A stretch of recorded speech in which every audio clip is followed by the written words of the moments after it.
Good afternoon and welcome back to the Guy Dawson Show. I have two brand new guests to the show.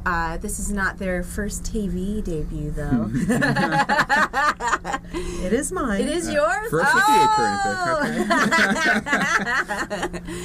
I'm excited to have them on the show. I would like to introduce Mr. Anthony Rocchio of AMR Construction and Miss Kathy Hamilton. She's a brand new author who will be talking about her book in the next segment. First, we'd like to talk to you, Anthony. Alrighty. So I know you very well. We go back a long time. But the viewers out there, you know, I've personally seen you really overcome some amazing obstacles to get to where you are now with your business. And would you like to talk about, maybe giving some inspiring advice for entrepreneurs out there who are maybe coming up against their own obstacles that they're finding it hard to get past? Absolutely. Yeah, you know, Corinne, one of the things that I realized, you know, you start off as a young person in life and what is it like to be an entrepreneur, and you hear so many different stories. And there are so many traits that you need, but one of the biggest ones is resiliency. It's exactly what you talked about, because life is going to knock you on your butt at times. And I think you've been there for some of those situations, and we've spoken about that. So certainly resiliency is a really important factor. Everyone, you know, they focus on, you know, what's the best business to get into, or what kind of education do I need?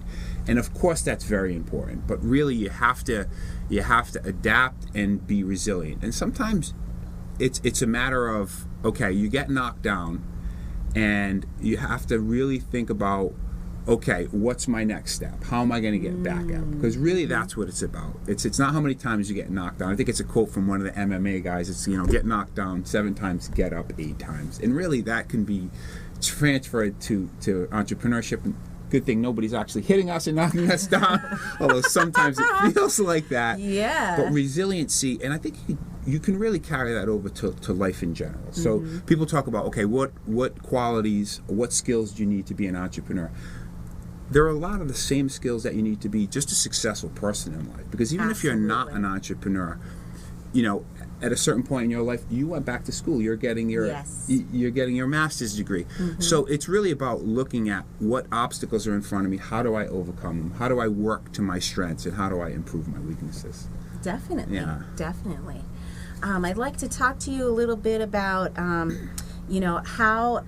What I find that's interesting is just when you started your company, that process really didn't start with you starting the company. It started with a lot of work before that. Yeah. Well, I know you're referring to here in Nevada. I've lived in Nevada now for 7 years, but really my company started when I was 18 years old. And I had just graduated high school, and I literally sat down out in front of my parents' house and thought, okay, what am I going to do with the rest of my life? What skills and abilities do I have? You know, unfortunately, I couldn't throw a football like Dan Marino, because that would have been my first choice NFL quarterback. You would have made it. So, for me, you know, my dad was an Italian immigrant, so hard work was was bred into myself and my brothers. We really didn't have a choice, okay? Yeah. So when you say where did it start, I'm like, well, I was 6 and I was wheelbarrowing concrete. That's the earliest memory, not really pleasant memories. Stacking bricks at 2 years old. Exactly. So I would say to the listeners, to the viewers, look at your life and see, you know, where do you have some experience with something, okay? Maybe when you were a little kid, your mom taught you how to sew. Is there a way to you know, grow a business there? Absolutely. So for me, you know, as a kid, I didn't like that fact that I had to work. I wasn't playing sports. I was out working. But as an adult, I sat back and looked realistically. Well, I had some skills. I knew how to do masonry work. I knew how to pour concrete. Maybe not most people's first choice, but I evolved from a craftsman. So someone can learn a craft. They learn to be a sewer, or they learn to be, you know, a seamstress. Now, how do you grow that into a business? Absolutely. So with my journey, it was about, you know, working really hard at a particular trade, at a particular craft. And then as I got into my late 20s and my early 30s, I realized, wait a minute, my back isn't what it used to be just 10 years ago. So at that point, you have to evolve. You have to evolve to the next step. And that's really what I consider entrepreneurship. You know, there are people out there, individuals that have a great skill, a great trade, and they're making money at that. God bless them. And there is that learning curve to becoming an entrepreneur, where you actually have a crew of people working for you, and there's a different skill set there. So for me, it has been an evolution of how do I get to that next skill set? And I think that's where your question originated. Here in Nevada, it's actually really, really challenging to get a contractor's license. You have to submit a resume, you have to have, you know, multiple references. I had references from several engineers, and it kind of goes back to my upbringing of having trades. So these are people that I've worked with, these engineers, other contractors that I work with that said, yeah, Anthony has the skills, he has the ability to do this type of work.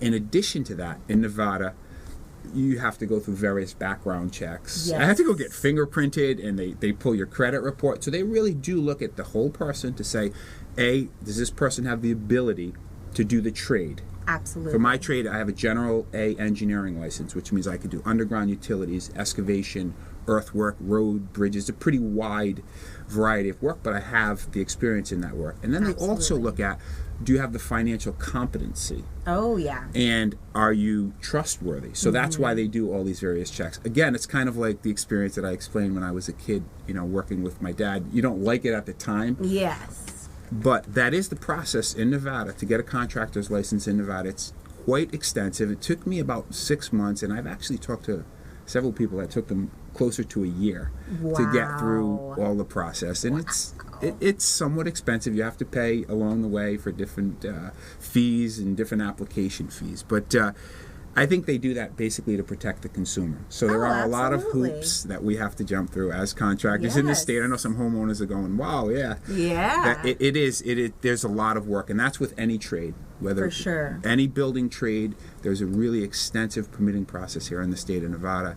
And I think some of my earlier, you know, things that I had to work through kind of set me up for that, because it can be a daunting, because I know guys who are great at the trades. Yes. They're a great electrician or a great plumber. Right. And then they're like, wait a minute, I didn't know I had to have this financial competency. I didn't know I had to take a law test. I actually had to study for and pass a law test. Oh, yeah. You have to know Nevada state law based on, you know, taking deposits from people. When do you pay your subcontractor? So there's actually a law test. And I know, in particular, guys who are great tradesmen, but they just didn't have that financial or that legal competency to understand the whole picture to be a contractor in this state in particular.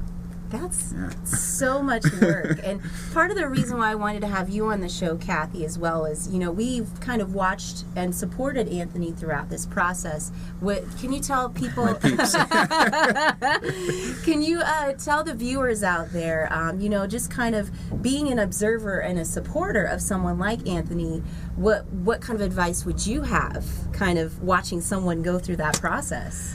Wow, it really was a daunting process to watch. I was exhausted just watching him go through all of this. Us talking about it. I think it's important to know and recognize that these things don't just happen overnight. You don't just wake up in the morning and decide, hey, I'm going to run a really successful business. There are a lot of things that have to happen before you open the doors, before you sign your first contract, before you get your first job.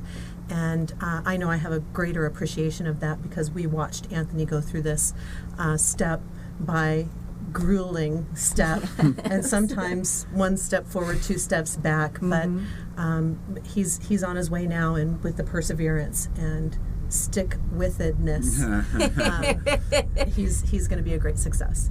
Definitely. Thanks, Kat. Definitely. So, Anthony, right now, the kind of work that you're focusing on is mainly, you mainly just focus on municipal work, right? Exactly. Just public infrastructure work, municipal construction. Okay. Yeah. Yeah, and I want to thank both of you. I'll just kind of clue these guys in. We met at Toastmasters, which is a public speaking group, communication group, but it's also for personal development. And then we formed our own mastermind group where we can support each other. So really, that would be, if there's a takeaway from this that I could put out there, it's surround yourself with people that are going to support you. Being the environments that you want to be in. For sure. If you want to move towards personal development, be in an environment with people that are going to support you. And you guys did that, and hopefully I did a little bit of that. A little bit of support to both of you. No, you have always been wonderfully supportive to me, Anthony, and Kathy has as well. And we're going to talk more about that support and someone who has been in a very supportive role in a different role with her family when we come back from the commercial break.